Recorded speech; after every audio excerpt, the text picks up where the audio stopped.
அனைவருக்கும் வணக்கம். 84வது தேர்தல் கணிப்பு நம்ம இந்த வீடியோவில் பார்க்க போகிறோம். கடந்த 83வது தேர்தல் கணிப்பு டெல்லி கணிப்பு நம்ம சொன்ன மாதிரியே பாரதிய ஜனதா கட்சி பெரும்பான்மையோட நம்ம வந்து 48 சீட் வரைக்கும் சொன்னால் அவங்க அதை விட ஜாஸ்தியாகவே ஜெயிச்சாங்க. பட் எனிவே நம்மளுடைய கணிப்பு வெற்றி பெற்றது. அதை கட் பண்ணி நிறைய பேர் போடுங்கன்னு சொன்னீங்க ஃபேஸ்புக்கில். முன்னெல்லாம் டைம் இருந்ததுங்க, இப்போ டைம் இல்லை. முன்னெல்லாம் நானே 83 தேர்தல் கணிப்பு பண்ணிக்கிறேன். அதாவது 83 அப்படின்னா தமிழ்நாடு 234 தனித்தனியாக தொகுதிகள் போட்டேன். அதை நான் சேர்த்துல 2019 சரி 2024 சரி 40 பார்லிமெண்ட் தொகுதி தனித்தனியாக ஆராய்ச்சி பண்ணேன். அதை நான் இந்த 83 சேர்த்துல. இந்திய தேர்தல் ஒன்று போட்டேன், அது மட்டும்தான் ஒன்று கணக்கு. அதே மாதிரி தமிழ்நாடு எடப்பாடி ஜெயிப்பாரா ஸ்டாலின் சார் ஜெயிப்பாரான்னு போட்டேன், அது மட்டும்தான் ஒரு தேர்தல். அந்த மாதிரி 83 தேர்தல் கணிப்பு போட்டிருக்கோம். முதல் ஒரு 50 தேர்தல் கணிப்புலாம் நான் வந்து அப்பாயின்மெண்ட் பெருசாக கிடைக்காது, இதை நம்பி தான் நான் இருந்தேன். அப்பெல்லாம் கட் பண்ணி போடுவேன், போட்டு சொன்னதும் நடந்ததும்னு பண்ணிட்டு இருப்பேன். அது இப்போவும் பண்ணலாம், பட் இப்போ அதுக்கு நேரம் இல்லை. இப்போ டெல்லி எலெக்ஷன் ரிசல்ட் வர அன்னைக்கு நான் வெளியூர்ல இருக்கேன். அதுக்கப்புறம் அந்த நியூஸை கட் பண்ணி போடலாம்னா டைம் இல்லை. இதுக்கு மேலே போட்டால் அது அவுடேட் ஆயிடுச்சு, 10 நாள் ஆயிடுச்சு, அது எதுவும் மதிக்க மாட்டாங்க. அந்த மாதிரி பிஸியாக போயிட்டு இருக்குது. ஸோ இது 84வது தேர்தல் கணிப்பு. இது தமிழ்நாட்டில் இருக்கவங்களுக்கு பெரும்பாலும் இது வந்து என்னன்னு புரியாது. இது வந்து கனடாவில் ஒன்டாரியோன்னு ஒரு மாகாணம். இப்போ இந்தியாவில் எப்படி தமிழ்நாடு, டெல்லி, ஆந்திரா அப்படி இருக்கோ, அந்த மாதிரி ஒன்டாரியோ அப்படின்றது ஒரு ஸ்டேட்டு. அந்த ஸ்டேட்டோட எலெக்ஷன் தான் நம்ம பார்க்க போகிறோம். நீங்கள் கேட்கலாம், இதுக்கு நமக்கு என்ன சம்பந்தம், நாம ஏன் தேவையில்லாமல் வீடியோ பண்ணி நேரத்தை வேஸ்ட் பண்ணுறீங்கன்ட்டு. அப்படி கிடையாது. ஒரு இலங்கையில் முக்கியமாக இலங்கை தமிழர்கள் அங்கே நம்ம ஆளுங்க ஒரு 3 லட்சம் பேர் இருக்காங்க. நம்ம தமிழ்நாட்டை சார்ந்தவங்களும் அங்கே வந்து பார்த்தீங்கன்னா ஒரு அதிகமாக இருக்காங்க. ஒரு 1 லட்சம் பேருக்கு மேல இந்தியர்கள் தமிழ்நாட்டில் இருக்கவங்களே 1 லட்சம் 2 லட்சம் பேர் கனடாக்குள்ள குடியிருக்காங்க. அது குறிப்பா அந்த ஒன்டாரியோ ஸ்டேட்ல இருக்காங்க. ஸோ ஒரு 3 லட்சம் தமிழர்கள் இருக்கிற போது அந்த ஸ்டேட்டை நம்ம எப்படி விடுறது? நம்ம வழக்கமா மலேசியா, சிங்கப்பூர், ஸ்ரீலங்காலாம் பண்றோம். வெற்றி தோல்வி ரெண்டாவது, நம்ம ஆராய்ச்சி பண்றோம். அப்படி இருக்கும்போது இந்த தேர்தலை பண்ணலாம் அப்படின்னு உட்காந்து பண்ணேன். ஸோ இதுக்காக நான் எடுத்துக்கிட்ட நாள் 4 நாள். ஸோ வெள்ளிக்கிழமை ஆரம்பிச்சா வெள்ளி, சனி, ஞாயிறு. இன்னைக்கு மதியானமே நான் முடிவு பண்ணிட்டேன். பட் மதியானம் அப்பாயின்மெண்ட்னால மதியானம் போட முடியல. நான் ஈவினிங் போடுறேன். அதிகபட்சம் நைட்டுக்குள்ள வீடியோ வரும், இல்லைன்னா நாளைக்கு வீடியோ வந்துடும். வந்து சார் எக்கோ அடிக்குதுன்றீங்க சார். இது வந்து அகலம் வந்து இது வந்து 12 அடி. இது வந்து அகலம் வந்து 10 அடி, நீளம் வந்து 11 அடி. இந்த ரூமுக்குள்ள 2 பீரோ தான் வச்சிருக்கோம். அந்த 2 பீரோவும் ஜோசியம் புக்கு தான் இருக்குது. இந்த சின்ன ரூமு மாடி டெரஸ் டோர் வந்து ஒரு அட்டாச்சர் ரூம், அட்டைப்பெட்டி மாதிரி. இதுல எக்கோ அடிக்கதான் செய்யும். இதுக்கு நான் சாக் அப்சார்பர்லாம் பண்ணலாம் அப்படின்னு ஒருத்தர் சொன்னாரு. அதுக்கு வந்து 3.25 லட்ச ரூபா சொன்னாங்க. நான் இது சொந்த வீடா இருந்தா கூட 3.25 லட்ச ரூபா கடனை உடனே வாங்கி கூட ரெடி பண்ணி தான் ஒன்று பண்ணிடலாம். இது வாடகை வீடு. நான் 3.25 லட்ச ரூபா க்ளோஸ் ஓப்பன் பண்ணிடுறேன். 3.25 லட்ச ரூபா நான் செலவு பண்ணேன்னா நான் வீடு காலி பண்ணிட்டு போறப்ப அதை நான் ஏன் வீட்டுக்கு எடுத்து போய் யூஸ் பண்ண முடியாதாமா, அதை குப்பையில தான் போடணுமாமா. அதனால 3.25 லட்சம் செலவு பண்றதுக்கு என்னால் முடியல. ஸோ அதனாலதான் அந்த சாக் அப்சார்பர்லாம் பண்ணல. ஸோ என்னுடைய நிலையை புரிந்து கொள்ளுங்கள். இதை ஒரு குறையா சொல்லாதீங்க. ரிசல்ட் நல்லா இருக்கா, சொல்றது ஓகேவா பாருங்க, அது போதும். 25 ஒன்டாரியோ ஜெனரல் எலெக்ஷனு கீழே இப்போ 124 சீட்டு மெஜாரிட்டி. அதுல 63 சீட்டு வந்து மெஜாரிட்டி தேவை. மொத்தம் 124 சீட்டு. இப்ப டக்ஃபோர்டு அவர் தான் வந்து கரண்ட் பிரீமியர் அப்படின்னா நம்ம ஊர்ல எப்படி முதலமைச்சர் அப்படின்னு சொல்றோம். நம்ம ஊர்ல எப்படி முதலமைச்சர்னு சொல்றாங்களோ அந்த மாதிரி அந்த ஊர்ல வந்து ஒரு ஸ்டேட்டோடைய நிர்வாகிக்கு பேர் வந்து பிரீமியர் அப்படின்னு சொல்லுவாங்க. ஸோ இப்போ இருக்கிற ஒரு பேர் டக்ஃபோர்டு. ஆப்போசிட்ல இருக்கவங்க பேர் வந்து மாண்ட் ஸ்டெய்னி. இவர் வந்து progressive conservative party of Ontario. இவங்க new democratic party of Ontario. அடுத்து இவங்க Bonnie Crombie liberal party of Ontario. இவங்க மைக்கு செனிச்சர் கிரீன் பார்ட்டின்றதுல இருக்காங்க. ஸோ இவங்கெல்லாம் வந்து நிக்கிறாங்க. போன முறை 2022 எலெக்ஷன்ல ப்ராக்ரஸிவ் கன்சர்வேட்டிவ் பார்ட்டி 83 தொகுதி ஜெயிச்சது. New democratic 31, liberal 8, green 1. General election 2025. Date of polling வருகின்ற வியாழக்கிழமை 27ஆம் தேதி. ரிசல்ட் அடுத்த நாள். ரிசல்ட் ஓட்டு பதிவு முடிச்ச உடனே அடுத்த நாள் காலையில் என்ன ஆரம்பிச்சிருவாங்க. நம்ம ஒரு மாதிரி 8 நாள் 9 நாள்லாம் டிலே பண்ண மாட்டாங்க. டேட் ஆஃப் பப்ளிஷிங் இன்னைக்கு வீடியோ இரவு 7 மணி 52 நிமிஷம். 8 மணி வச்சுக்கோங்க. 24 பிப்ரவரி 8 மணிக்கு ரெக்கார்ட் பண்றோம். அதிகபட்சம் இன்னைக்கு நைட்டுக்குள்ள வீடியோ போட்டுறோம். என்ன பிரச்சனைங்க, ஃபர்ஸ்ட் முதல் ஸோ இதுல முக்கியமா போட்டியிடுற கட்சி ப்ராக்ரஸிவ் கன்சர்வேட்டிவ் கட்சி, நியூ டெமோக்ராட்டிக் கட்சி, லிபரல் கட்சி, கிரீன் கட்சி. அப்புறம் ஒரு 4-5 இண்டிபெண்டன்ட் இருக்காங்க. அடுத்து ஸோ இதில் மொத்தமாக இருக்கிற சீட் வந்து 124, அதில் மெஜாரிட்டிக்கு தேவை 64. ஸோ இலங்கை தமிழர்கள், ஒன்டாரியோவில் இருக்கக்கூடிய இந்தியர்கள் இந்த வீடியோ தமிழர்கள் பார்த்தீங்கன்னா உங்கள் நண்பர்கள் எல்லாம் பகிருங்க. உங்கள் ஊர் எலெக்ஷனுக்காண்டி தான் நான் இங்கே சேலத்தில் உட்காந்து, இந்தியாவில் தமிழ்நாட்டில் சேலத்தில் உட்காந்து, அதில் அம்மாப்பேட்டையில் உட்காந்து நான் கஷ்டப்பட்டு வீடியோ போட்டுக்கிறேன். அடுத்து ஸோ இதில் இப்போ இருக்கக்கூடிய ப்ராக்ரஸிவ் கன்சர்வேட்டிவ் பார்ட்டியுடைய பிரீமியர் கேண்டிடேட், முதலமைச்சர் கேண்டிடேட் வந்து இவரு, நியூடாக்கு, டெமோக்ராட்டிக்ல இவங்க, லிபரல்ல இந்த அம்மா, கிரீன்ல இவரு. நெக்ஸ்ட் இவங்க பேர்லாம் கீழே அடுத்து போடு. ப்ராக்ரஸிவ் கன்சர்வேட்டிவ் பார்ட்டியில டக்ஃபோர்டு, இவர் வந்து இப்ப பிரீமியரா இருக்காரு. இவருடைய ஜாதகத்தை பார்க்கணும். இப்பதான் இவரு இப்ப இருக்கக்கூடிய முதலமைச்சர் இவர் தான். இப்ப எப்படி டெல்லியில கெஜ்ரிவால் இருந்து மாறிச்சோ அந்த மாதிரி இப்ப இவர் இருக்காரு. இப்ப மாறும் நான் சொல்ல வரல, உங்களுக்கு புரிதலுக்காக சொல்றேன். இவர் டக்ஃபோர்டு. இவருடைய டேட் ஆஃப் பர்த் வந்து பாத்தீங்கன்னா 84வது தேர்தல் கணிப்பு, கனடா ஒன்டாரியோ ஜெனரல் எலெக்ஷன். இவருடைய டேட் ஆஃப் பர்த் வந்து பார்த்தோம்னா 20/11/1964 காலை 7 மணிக்கு ஒன்டாரியோ, காலையில 11 மணிக்கு ஒன்டாரியோல பிறந்திருக்காரு. இவருடைய நட்சத்திரம் ரோகிணி நட்சத்திரம், தனுசு லக்கணம், லக்கணத்தில் கேது, 3ஆம் இடத்தில் சனி, 5ஆம் இடத்தில் குரு, 6ஆம் இடத்தில் சந்திரன், 7ஆம் இடத்தில் ராகு, 9ஆம் இடத்தில் செவ்வாய், 11ஆம் இடத்தில் சுக்கிரன், 12ஆம் இடத்தில் சூரியன் புதன். சில பேர் வீடியோல தெரியலன்றீங்க, அதுக்காண்டி நான் சொல்றேன். ஸோ இவருக்கு இப்ப நடக்கிற தசை வந்து பாத்தீங்கன்னா 2009ல இருந்து 2028 வரைக்கும் சனி தசை நடக்குது. சனி வந்து தன்னுடைய மூல திரிகோண வீட்டுல ஆட்சி பெற்று அவிட்ட நட்சத்திரத்துல இருக்காரு. இது ஒரு வகையான பலம் பொருந்திய நட்சத்திரம். லக்கணத்திற்கு 5, 12 கூடையவர், லக்கணத்துக்கு 9ல இருக்காரு. எப்பயுமே ஒரு 5ஆம் அதிபதி, ஒரு திரிகோண அதிபதி இன்னொரு திரிகோணத்தில் இருப்பது நன்மை தரும். ஸோ அந்த அடிப்படையில பார்க்கும் பொழுது இவருக்கு லக்கணத்திற்கு 9ஆம் அதிபதி 9ஆம் இடத்தில் நின்று கடகத்தோட நட்சத்திரத்தில் இருக்காரு. ராகு புத்தி நடக்குது. ராகு வந்து பாத்தீங்கன்னா லக்கணத்துக்கு 7ஆம் இடத்துல இருக்காங்க. அவருக்கு வீடு கொடுத்த புதன் வந்து மறைவு ஸ்தானத்துல இருக்கு. எப்பயுமே நான் பல வீடியோல சொல்லியிருக்கேன், ராகு கேதுகளுக்கு வீடு கொடுத்தவர்கள் மறைவு ஸ்தானத்துல இருந்தா அந்த தசா புத்தி யோகத்தை தரும். ஸோ இவருக்கு ராகு புத்தி வந்து பாத்தீங்கன்னா 11 செப்டம்பர் 2022 இருந்து 18/7/2025 வரைக்கும் இருக்கு. ராகு பகவான் மிருகசீரிடம் நட்சத்திரத்தில் இருக்காரு. ஸோ சனியும் செவ்வாயோட நட்சத்திரத்துல இருக்கு. ராகுவும் பாத்தீங்கன்னா மிருகசீரிடம் 3வது பாதத்தில தான் இருக்காரு.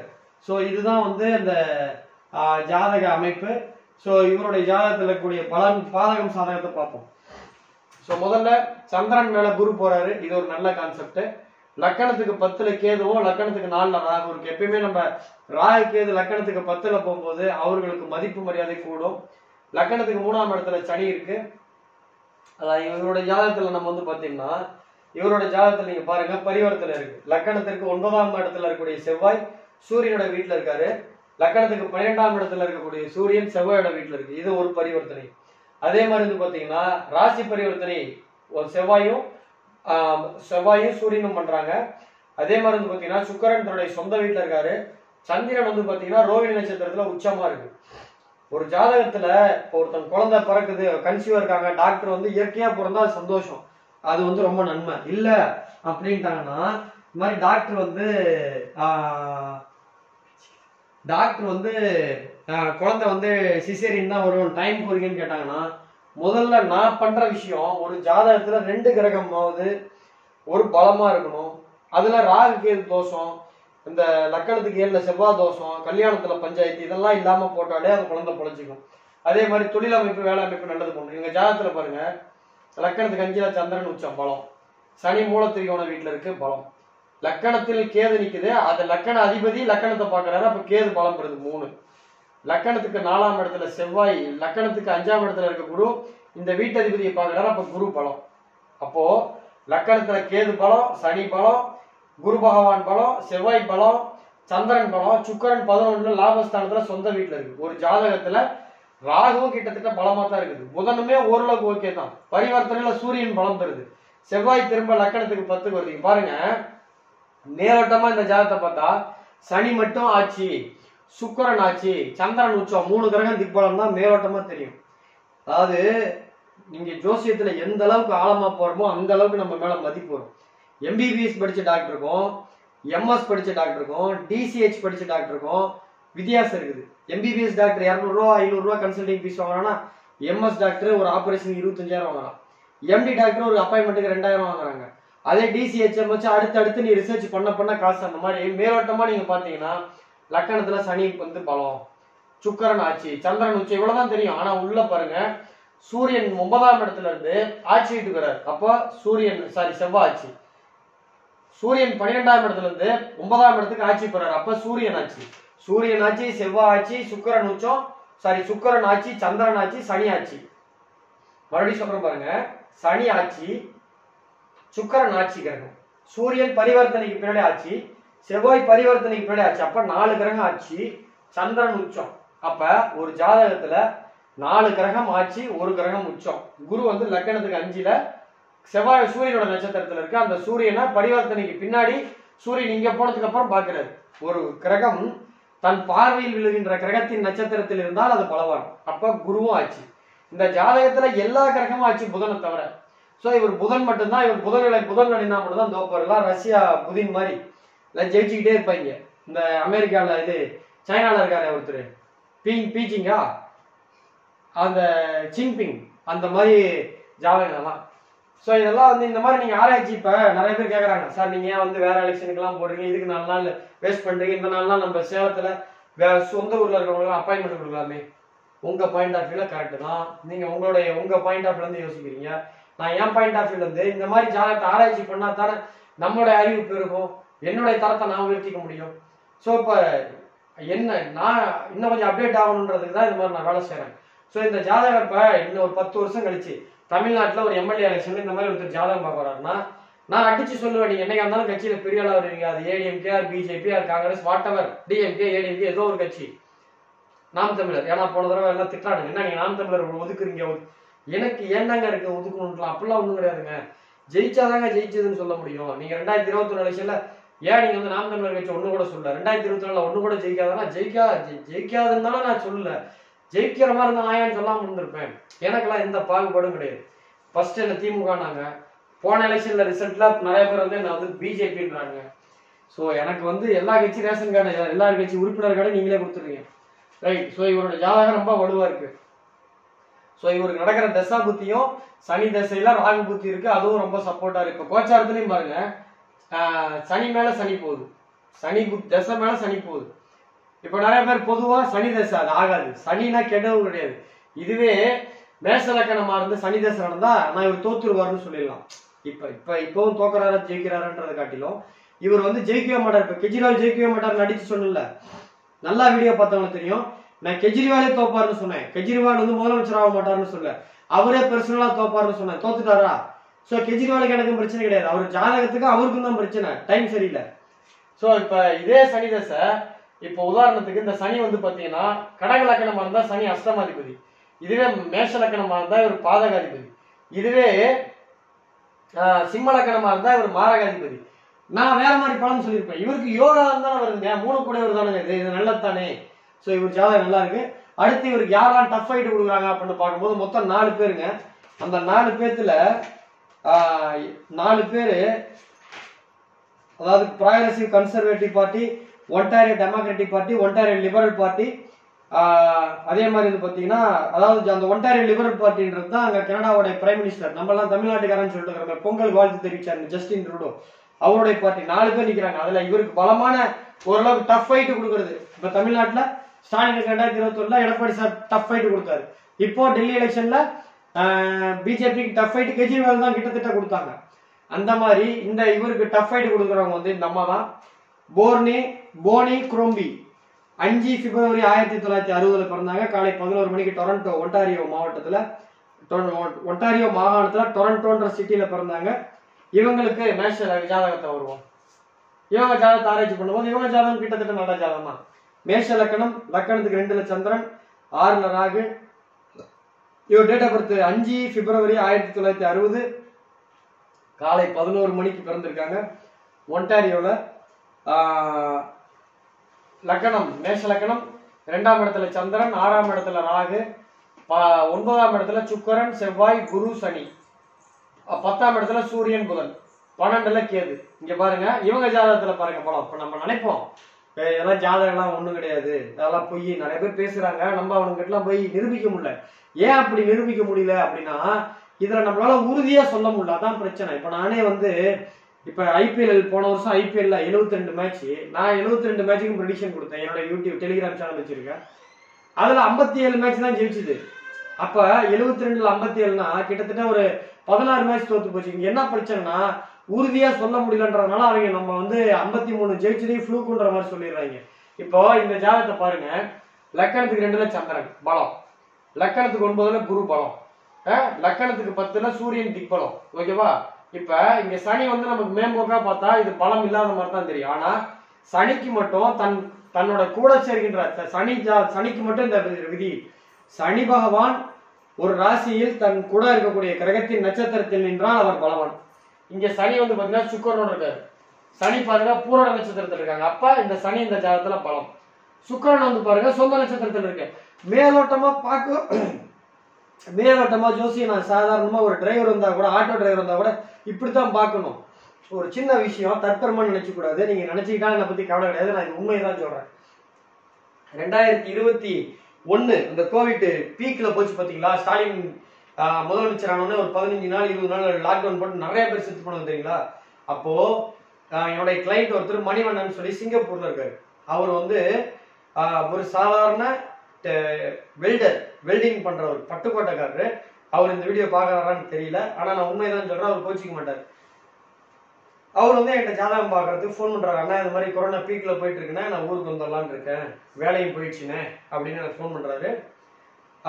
அவர் நான் மலேசியா போயிருந்தப்ப அங்க ஜேபியில வந்து என்ன பார்த்தாரு. அங்க ஜேபியில வந்து கூலாயின்ற ஒரு மார்க்கெட் போடுவாங்க வியாழக்கிழமை, அங்க வந்து என்ன ஜாதகம் பார்த்தாரு. அதனால அவருக்கு எனக்கு நல்லா தெரியும்.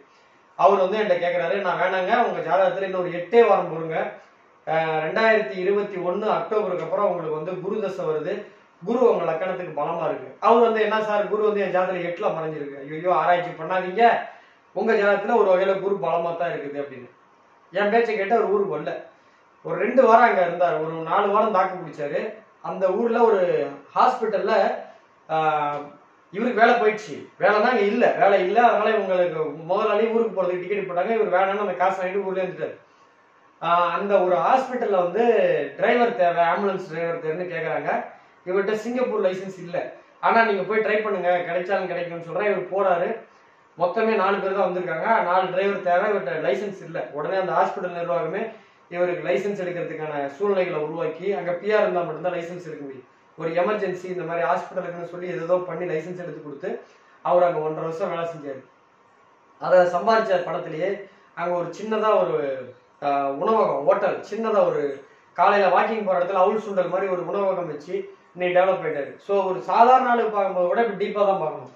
இப்ப இந்த ஜாதகத்தில் பாருங்க, லக்கணத்துல சந்திரன் உச்சம், அப்போ 10ல சூரியன் திக்பலம், 2 கிரகம் மட்டும்தான் பலமா தெரியும். ஆனா உள்ள பார்த்தா சனி தன் கூட சேர்ந்த கிரகத்தோட நிக்கிறதுனால சனி பகவான் நீங்க பலம் பெறுகிறார். சுக்கிரன் தன் சொந்த நட்சத்திரத்தில் இருக்கார், அவர் பலம் பெறுகிறார். குரு சொந்த வீட்டுல இருக்குது, அவர் பலம் பெறுகிறார். அதே மாதிரி வந்து பாத்தீங்கன்னா செவ்வாயும் போராட்டத்தில் இருக்கு. பட் அவருக்கு அந்த விதி கிடையாது. இருந்தாலும் அவர் 4ஆம் பார்வையா 12ஆம் இடத்தை பாக்குறாரு. சோ இந்த ஜாதகத்துல லக்கணாதிபதி செவ்வாய் 9ஆம் இடத்துக்கு ஒரு கேந்திராதிபதி ஒரு 1, 4, 7, 10 குடையவர் 1, 5, 9ஆம் இடத்தில் இருந்தால் பலம். அப்ப செவ்வாய் பலம் பெறுகிறார், சந்திரன் பலம் பெறுகிறார். அதே மாதிரி சூரியன் லக்கணத்துக்கு 10ல திக்பலம் அடைகிறார். அதே மாதிரி குரு பகவான் ஆட்சி, சுக்கரன் 9ஆம் இடத்துல சொந்த நட்சத்திரத்தில் இருக்காரு, சனி சுக்கரனோட நட்சத்திரத்தில் இருக்கனால பலம். அப்ப ஒரு ஜாதகத்துல 1, சுக்கரன் 2, செவ்வாய் 3, குரு 4, சனி 5, சூரியன் 6. இந்த ஜாதகத்திலேயே 6 கிரகம் திக்பலமா இருக்கு, பலமா இருக்கு. திக்பலம்னு சொல்லல, பலமா இருக்கு. அதனாலதாங்க இவங்க இந்த அளவுக்கு வந்திருக்காங்க. சும்மா வந்து ஜாதகம் பொய்ன்னு சொல்றாங்க. அப்ப எவ்வளவோ பேர் வந்தாங்களே, ஏன் இவங்க மட்டும் நிக்கிறாங்க? இப்போ நான் சொல்றேன், இப்ப என்னுடைய எல்லா எலெக்ஷன் வீடியோவும் நீங்க யார் பாக்குறீங்கன்னு தெரியல, ஆனா ஒரு 100 பேராவது எல்லா வீடியோ பாப்பீங்க நான் நம்புறேன். அந்த 100 பேர் என்னுடைய லாஜிக் உங்களுக்கு ஓரளவுக்கு உள்வாங்கி இருப்பீங்க. நான் என்னதான் கொஞ்சம் கொஞ்சம் மறைச்சாலும் நான் மேஜரான விஷயங்கள் உள்வாங்கி இருப்பீங்க. எப்படி எல்லாருக்கும் ஒரே மாதிரி வருது? நீங்க வேணா டேட் ஆஃப் பர்த் போடுங்க. நான் போய் சொல்றேன்னா 5 பிப்ரவரி 1960 காலை 11 மணிக்கு AM ஒன்டாரியோ போட்டு பாருங்க. அதே மாதிரி முன்ன போட்ட ஒரு டக்ஃபோர்டு 20/11 1964 காலை 11 மணி போட்டு பாருங்க. ரெண்டுமே இந்த ஜாதகம் தான் வரும். ஸோ இந்த ஜாதகம் பலம். ஆனா ஒரே விஷயம் என்னன்னா, இவங்களுக்கு நடக்கிறது சனி தசை. சனி லக்கணத்திற்கு இவங்களுக்கு 9ஆம் இடத்துல இருக்கு. சனி லக்கணத்துக்கு பாதகாதிபதியா போயிடுச்சு. அவர் சனி தசை நடத்துறாரு 2013ல இருந்து 20 வரைக்கும். சந்திர புத்தி நடக்குது. சந்திரன் 2ஆம் இடத்துல இருக்காரு. சரளக்கணத்துக்கு 2-7 மாரகஸ்தானம். அது 2ஆம் இடத்துல நின்ற கிரகமும் அதனுடைய வேலைகளை பாதினாச்சும் செய்யும். ஸோ இது அவங்களுக்கு ஒரு பெரிய லெவலில் பாசிட்டிவா போகல. ஸோ அந்த அடிப்படையில் பார்க்கும் பொழுது இந்த எலெக்ஷனை பொறுத்த வரைக்கும் ஜெயிக்க போறது ஏற்கனவே பிரீமியரா இருக்கக்கூடிய டக்ஃபோர்டு அவருடைய ஜாதகம் தான். இருக்கிற 4 பேத்துல 2 பேருக்கு கொஞ்சம் போட்டி இருந்தது. அந்த 2 பேத்துல இப்ப 4 பேர் ஜாத்தியும் போட்டுக்கலாம். போட்டோம்னா இன்னும் 1 மணி நேரம் வீடியோ போடும். சின்ன பையன் கொஞ்சம் பெருசாயிட்டானா நம்ம 4 ஜாதகத்தையும் போட்டு ஆராய்ச்சி பண்ணலாம். 25ஆம் ஆண்டு, அதாவது இவருக்கு வந்து அடுத்த வருஷம் வரைக்கும் பீரியட் இருக்கு, டென்யூர் பீரியட். இவரா முன்கூட்டியே சந்திரசேகர ராவ் எப்படி 2000 பாருங்க குழந்தை சாலூர் சத்தம் கேக்குதா, இப்படித்தான் போல போகும். இப்ப 4 பேருக்கு ஆராய்ச்சி பண்ணலாம்னு நினைச்சா கூட எனக்கு வேற புற காரணங்களால என்னால பண்ண முடியல. இவருக்கு ரூலிங் பார்ட்டி 2018 இருந்து இவர் தான் ஆல்ரெடி கிட்டத்தட்ட ஒரு 7 வருஷமா இருக்கார். மீண்டும் அவர் தான் வெற்றி பெற போகிறார். சோ அடுத்த பிரீமியர் ஏற்கனவே இப்போது இருக்கின்ற டக்ஃபோர்டு அவர் தான் மீண்டும் அடுத்த வின்னிங் பார்ட்டி, அதாவது ஒன்டாரியோனுடைய ஸ்டேட்டினுடைய பிரீமியரா வரப்போறார். முதலமைச்சர் பொறுப்புக்கு வரப்போறார். அவருக்கு திங்கட்கிழமையே அவருக்கு நம்ம வாழ்த்துக்களை தெரிவிப்பதில் ஸ்ரீ பாலாஜி ஜோதிட ஆராய்ச்சி மையம் பாராட்டுகளையும் வாழ்த்துக்களையும் கூறுவதில் பெருமகிழ்ச்சி அடைகிறது. சோ வெற்றி பெற போறது இவர் தான். 2ஆவதா வர போறவங்க பேக் வாங்க, ஆப்போசிஷன் பார்ட்டியா வர போறவங்க இவங்க இந்த அம்மா தான், போனி குரோம்பி. ஆனா அங்க உள்ளவங்க எல்லாம் வந்து பாத்தீங்கன்னா இப்ப இருக்கிற பார்ட்டியே தான் வரும்ன்றாங்க. அது இப்ப இருக்கிற அப்போசிஷன் பார்ட்டி வரும்ன்றாங்க. வராது, இவங்க வரத்துக்கான வாய்ப்புகள் தான் உண்டு. Right, next. சோ எவ்வளவு சீட் யார் யார் ஜெயிப்பாங்கன்னு பார்க்கும் பொழுது மொத்த சீட் 124, மெஜாரிட்டி 64. அதுல ப்ராகிரசிவ் பார்ட்டி, அதாவது மெஜாரிட்டிக்கு தேவையானதை விட ஒரு 15 தொகுதிகள் 11 தொகுதிகள் சேர்த்து ஜெயிச்சு ப்ராகிரசிவ் கன்சர்வேட்டிவ் பார்ட்டி 75 இருந்து 81 தொகுதிகள் வெற்றி பெறும். நியூ டெமோக்ராட்டிக் பார்ட்டி 18 இருந்து 24 தொகுதிகள் வெற்றி பெறும். லிபரல் பார்ட்டி 2 இருந்து 4 தொகுதிகள் வெற்றி பெறும். கிரீன் பார்ட்டி 2 இருந்து 4 தொகுதிகள் ஜெயிக்கும். அதர்ஸ் ஜெயிக்கிறதுக்கு ஒரு 4-5 பேர், யாவது எல்லாத்தையும் உட்கார்ந்து 124 கேண்டிடேட்டையும் ஜெயிச்சு ஆராய்ச்சி பண்றதுலாம் பாசிபிலிட்டியே கிடையாது. நம்ம தமிழ்நாடு எம்பி என்ன பண்ணலாம், எல்லா ஊருக்கெல்லாம் பண்ணிட்டு இருந்தோம்னா நான் 325 நாள் ஜெஸ்டிமே பார்க்க முடியாது. ஸோ அதனால இது பண்ண முடியல. ஸோ 84வது தேர்தல் கணிப்பு வெற்றியாளர் டக்ஃபோர்டு அவர்களுக்கு வாழ்த்துக்கள், பாராட்டுகள். நான் சொல்றது நடக்குமா நடக்காதுன்றது இன்னைக்கு திங்கக்கிழமை, நாளைக்கு செவ்வாய், புதன், வியாழக்கிழமை எலெக்ஷன், வெள்ளிக்கிழமை தெரிஞ்சிடும். இன்னும் 4 நாள்ல தெரிஞ்சிடும். அதே மாதிரி நிறைய பேர் டெல்லி எலெக்ஷன்ல கமெண்ட் போட்டீங்க, ஏன் சார் நீங்க வந்து ரொம்ப லேட்டா போடுறீங்க, எல்லாம் வீடியோ ரிசல்ட்டுக்கு 4 நாளைக்கு முன்னாடி போடுறீங்கன்னு. நான் முன்னாடியே போட்டா நான் மட்டும் வீடியோ போட மாட்டேன், என்னை பார்த்து நிறைய பேர் போடுவாங்க. அதாவது ஒரு உழைப்புங்க, கஷ்டப்பட்டு நான் உழைக்கிறேன், நான் கஷ்டப்பட்டு இதெல்லாம் கணிக்கிறேன்.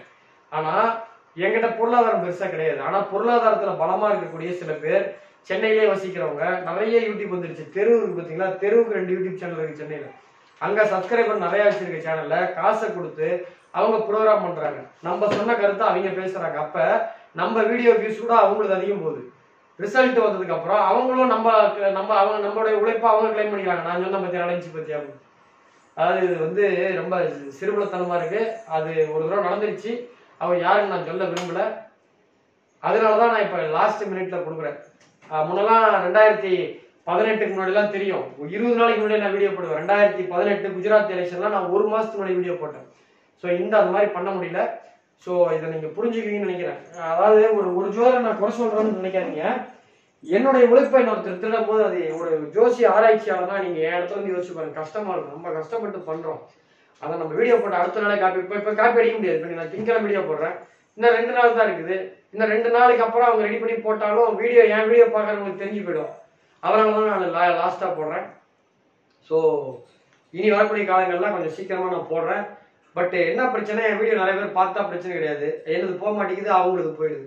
Right, okay. ஸோ இலங்கை தமிழர்கள், என்னுடைய வாடிக்கையாளர்கள், இந்த கனடாவில் இருக்கக்கூடிய இந்த வீடியோ பார்க்கிற தமிழர்கள், இந்த சேனலை முதல் முறையா பார்க்குறவங்க சேனலை எல்லாரும் சப்ஸ்கிரைப் பண்ணுங்க. கனடாவில் வசிக்கின்ற தமிழர்கள், இலங்கை தமிழர்கள், தொப்புள் குடி உறவுகள், உங்க நண்பர்களுக்கு இது இந்த கனடாவில் இருக்க நண்பர்களுக்கு ஷேர் பண்ணுங்க. மீண்டும் அடுத்த தேர்தல் ஏதாவது வந்துச்சுன்னா, இப்போ வரைக்கும் கண்ணு கட்டிய தூரம் வரைக்கும் எதுவும் இல்லை. அடுத்து ராகு கேது பயிற்சி, சனி பயிற்சி எல்லாரும் வீடியோ போட்டிருக்காங்க. நீங்க எப்ப போடுவீங்க நிறைய பேர் கேட்குறீங்க. என்னைக்குமே அடுத்தவங்க பண்றாங்கன்னு நம்ம பண்றதே கிடையாது. அது சீக்கிரம் பண்றாங்கன்னு பண்றது கிடையாது. இன்னும் டைம் இருக்குது. நம்ம எப்படியும் வந்து ஒரு சனி பயிற்சிக்கு ஒரு 10 நாள் 15 நாளைக்கு முன்னாடி ஒரு விநாயகர் ராஜகணபதி, சேலம் ராஜகணபதி கடவீதியில் இருக்க ராஜகணபதி கோயிலில் போய் ஒரு தேங்காய் உடைச்சு 2 நோட்டு வாங்கி பூஜை பண்ணி உட்காந்து எழுத ஆரம்பிப்பேன். ஸோ கொஞ்சம் அப்பாயின்மெண்ட் அந்த ஃபேஸ்புக்கில் நிறைய போட்டேன். அந்த கல்யாணம் ஆகாமல் இருக்கவங்களுக்கு, 30 வயசுக்கு மேலே கல்யாணம் ஆகாதவங்களுக்கு, குழந்தை இல்லாதவங்களுக்குலாம் அப்பாயின்மெண்ட் எடுத்து வச்சேன். ஒரு 750 அப்பாயின்மெண்ட். அதில் ஒரு 500 முடிச்சுட்டு ஒரு 240 இருக்குது. அதிகபட்சம் அந்த மார்ச் 15க்குள்ள முடிச்சுட்டு நான் உங்களுக்கு வீடியோ வரும். கண்டிப்பாக சிறப்பாக சூப்பராக வரும். இந்த சேனலை முதன்முறையாக பார்க்குறவங்க சப்ஸ்கிரைப் பண்ணுங்க. ரிசல்ட்டு ஞாயிற்றுக்கிழமை யூடியூப்ல செய்திகளில் பார்க்கலாம். நன்றி, வணக்கம்.